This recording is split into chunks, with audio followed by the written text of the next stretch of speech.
Hello বন্ধুরা, তোমরা কেমন আছো? আজকে সোমবার, মে মাস। আজকে 25 তারিখ 2026 সাল। তো আজকে আমি একটা টেড নিয়েছি, সেটা তোমাদের দেখাবো। একটু আগে আমি প্রথম থেকেই অ্যাকচুয়ালি ভিডিওটা রেকর্ডিং করতাম, কিন্তু ভিডিও রেকর্ডিং করতে করতে প্রবলেম হয়েছিল বলে মানে টেড এন্টার করেছি অনেক আগেই। সেই আগের ভিডিওটা ছিল, কিন্তু আগের ভিডিওটা কি ভাগ্য পরিমাণে ডিলিট হয়ে গেছে। তাই জন্য তোমাদের বলেছিলাম যে আমি $10 আর নেব, $10 থেকে এটাকে $20 বানাবো। তাই আমার হচ্ছে $10 ওখানে নিয়েছি, আমার টেড নেওয়া হয়ে গেছে। ওটাতে আগের ভিডিওটা কিছু নেটওয়ার্কের প্রবলেমের জন্য ডিলিট হয়ে গেছে, সেই জন্য সেই ভিডিওটাই আবার নতুন করে রেকর্ড করলাম। তো দেখো, ভিডিও কিন্তু আমার এই টেড কিন্তু আমি এন্টার করে ফেলেছিলাম। তো এখন কতটা প্রপার চলছে দেখতেই পাচ্ছ এখান থেকে। তো দেখো, $10 থেকে আমি $20 করবো। তোমাদেরকে আগের ভিডিও বলেছিলাম নেটওয়ার্ক প্রবলেমের জন্য শুধু ওটা প্রবলেম হয়ে গেছে, তাই আবার নতুন করে রেকর্ডিং করতে হচ্ছে। তো যাই হোক, কিসের জন্য টেড নিয়েছি, কী জন্য নিয়েছি, সব তোমাদের বলবো।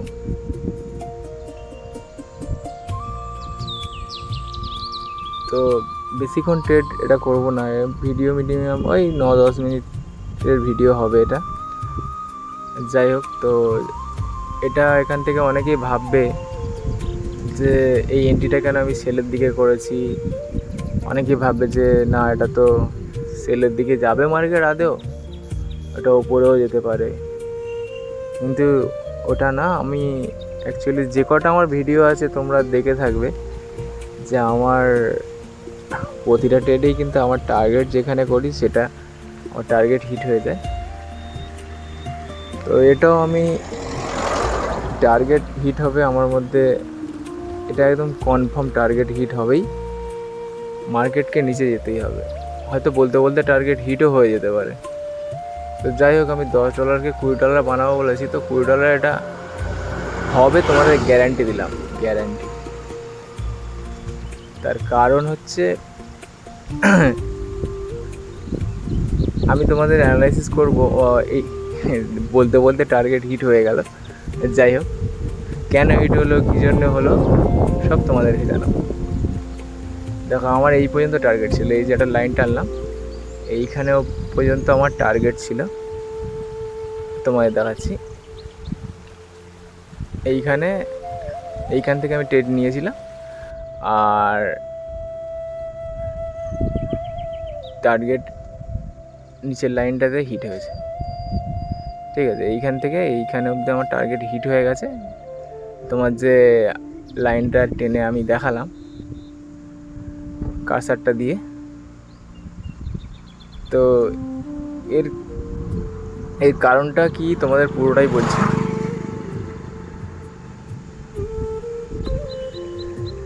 তার আগে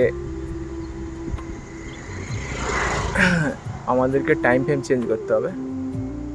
প্রথমে টাইম ফ্রেম চেঞ্জ করে আমি ওয়ান ডেতে যাবো। ওয়ান ডেতে গিয়ে তারপরে দেখো, ওয়ান ডেতে গিয়ে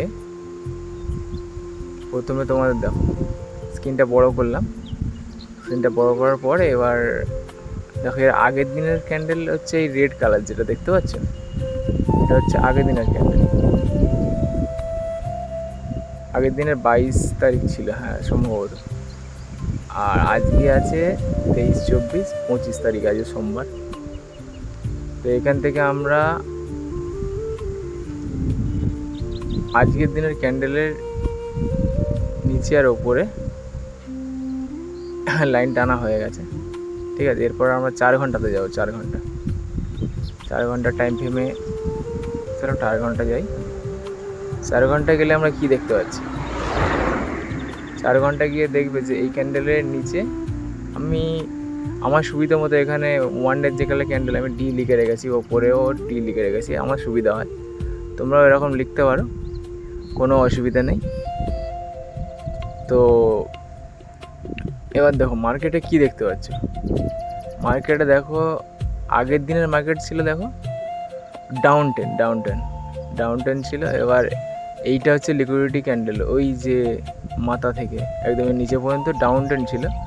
ডাউন টেন থাকার ফলে এবার আজকে মার্কেট তো গ্যাপ আপ হয়েছে, দেখাই যাচ্ছে। তো আগের দিনের মার্কেট এরকমভাবে ডাউন টেন ছিল, এবার দেখিয়ে দিলাম। এরপরে হচ্ছে তোমার এই যে এখান থেকে মার্কেটটা ওপেন হয়েছে আজকে, এখান থেকে মার্কেট ওপেন হয়ে মানে এতটা উঠেছে, দেখাচ্ছি তোমাদের, এই এতটা গিয়েছে, মানে এখান থেকে লগভগ 25 পয়েন্ট হবে। তো গ্যাপ আপ হওয়ার কারণ কি সেটা বলছি, আর মার্কেট ওখান থেকে কেন ট্রেন নিলাম, কেন নিচে গেলাম, এই কারণেই নিয়েছি, তোমায় দেখাচ্ছি।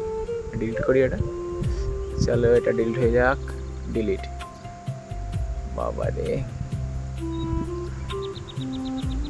চলো আমরা ডিলিট হচ্ছে না, ডিলিটটা করে দিই। ডিলিট হয়ে গেছে। এবার এখান থেকে আমার ট্রেড নেওয়ার কারণটা কি, এই যে এখানে একটা লিকুইডিটি ক্যান্ডেল ছিল, ঠিক আছে, এবার এইখানেও একটা লিকুইডিটি ক্যান্ডেল আছে। এবার এটা যে লিকুইডিটি ক্যান্ডেল সেটা তোমরা বুঝবে কী করে, সেটা বুঝতে গেলে তোমাদেরকে একটু সঙ্গে থাকতে হবে। তো এটা এই যে মেন যে এখানে একটা লিকুইডিটি ক্যান্ডেল, এইখান থেকে মার্কেটটা নিচে লেগেছে আগের সপ্তাহে। লিকুইডিটি ক্যান্ডেল এখান থেকে সোজা করে লাইন টানলাম, এই লাইনে দেখো ওপরে আজকের যে ক্যান্ডেলটা ওপেন হয়েছে সোজা ওপরে চলে গেছে, ওই যে ওপরে যে লাইনটা টেনেছি ওখান থেকে।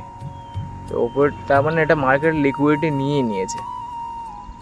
মার্কেট লিকুইডিটি নেওয়ার ফলে এই সোজা করে গিয়ে মার্কেট দেখো লিকুইডিটি নিয়ে এনেছে। লিকুইডিটি নেওয়ার ফলে এবারও ফল করছে, কারণ এখান থেকে বা আবার অনেক বায়াররা ভেবেছিল যে এখান থেকে মানে আরও উপরে যাবে। এবার সে আরও অনেকে বাই করেছিল রিটেলাররা, কিন্তু এখান থেকে বাই করলে আর হবে, এখান থেকে বাই আর করা যাবে না, এখান থেকে ও নিচের দিকে যাবে। সেই জন্য আমি নিচের দিকে নিয়েছিলাম। চলো এবার আমার হচ্ছে 15 মিনিটে যাওয়া যাক। 15 মিনিটে গেলে তোমরা পরিষ্কারভাবে দেখতে হবে যে মার্কেট এখান থেকে গ্যাপ আপ হয়েছে। মার্কেট এখান থেকে গ্যাপ আপ হওয়ার ফলে এই যে এখানে পরিষ্কার দেখা যাচ্ছে এটা একটা লিকুইডিটি ক্যান্ডেল, ঠিক আছে। তোমার জন্য সুবিধার জন্য আমি ওই যে মাউসের কার্সারটা সবুজ কালার করে দিয়েছি। এই যে লিকুইডিটি নিয়েছে না, এবার দেখো লিকুইডিটি আমার যে টার্গেট হিট হয়েছে, মার্কেট কিন্তু আরও এখানে এই যে লাইনটা টানলাম না, এখান থেকে নিচে আসবে, নিচে এসে আবার এইখানে যখনই আসবে এসে আর একটু নিচে গিয়ে আবার এখান থেকে ওপর দিকে উঠে যাবে, ঠিক আছে। চলো 5 মিনিটে গেলাম, দাঁড়া এগুলো সব ডিলিট করে দিই, জিবিজি হয়ে আছে, ডিলিট করে দিই। তোর ভাই ডিলিট হয়ে যা রে, ডিলিট হয়ে যা।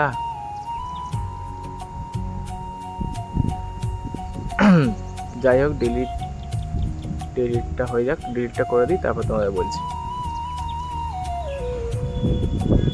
আমি এই জন্যে ট্রেডে এন্টার করেছিলাম, ওই যে তোমাদের আগে বললাম না যে লিকুইডিটি ক্যান্ডেল, অ্যাকচুয়ালি আমি লিকুইডিটিতে ট্রেড করি।